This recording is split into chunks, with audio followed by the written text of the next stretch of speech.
Iowa is not alone in asking Congress to fix the Affordable Care Act. There is a bill, the Bipartisan Health Care Stabilization Act, that Senate Health Committee Chair Lamar Alexander, a Republican, and the ranking member, Patty Murray, a Democrat, say they have enough votes to pass a bill that would shore up the exchanges. So what's holding that up?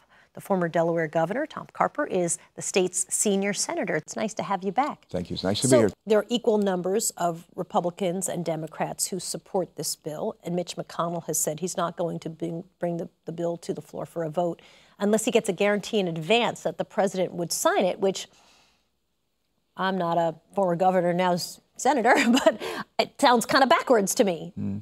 I think Lamar and Alexander and Patty have done a great job in putting together a very thoughtful compromise here. My hope is that the majority leader, Mitch McConnell, will say, hey, we got to reward these legislators for going and doing what the people want us to do, work together, come up with good ideas. And hopefully the president will say, in his wisdom, present him a very thoughtful package.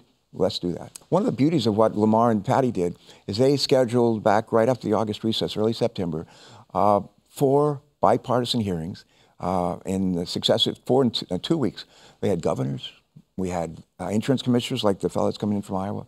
They had healthcare providers, health insurance. I mean, it was great. And every day before they had a hearing, bipartisan hearing on the Help Committee at 10 o'clock, at 8:30, they had, for those of us who weren't on the committee, we had the opportunity to come in and meet with the witnesses and have a good conversation. I went to all of them. I'm not on the committee. I went to all of them.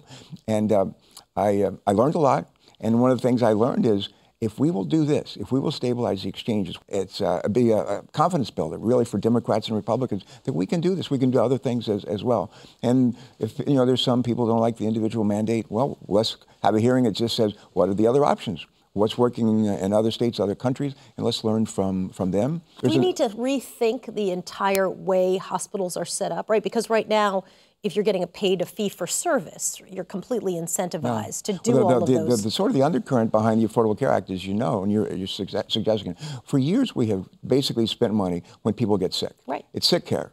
And what we need to do, and what the Affordable Care Act tries to do, is that's not so smart. Why don't we spend more money to help keep people healthy in the first place, and to incent them to take care of themselves? And incentivize the hospitals to make people well and want them to be well and out of the hospital. And the way the law is set up, if doctor groups or hospitals actually do a better job lowering costs, reducing return visits and that kind of thing, they actually get incentivized financially. That's smart. Are you hopeful that this is actually going to pass? No. Really? No, I am. You are? I'm hopeful about almost everything. Because when you said no, I was like, yeah, I'm not either. I mean, listen, look at how it's been going. And bipartisanship is not exactly Congress's winning direction at this moment. Fortunately, we're getting great examples from Lamar Alexander and Patty Murray. And you've got 24 co-sponsors for their idea. They're good ideas. These are good people. And we ought to just do it. Senator Tom Carper, nice to have you. It's my pleasure. Thanks for being with us. Thanks so much.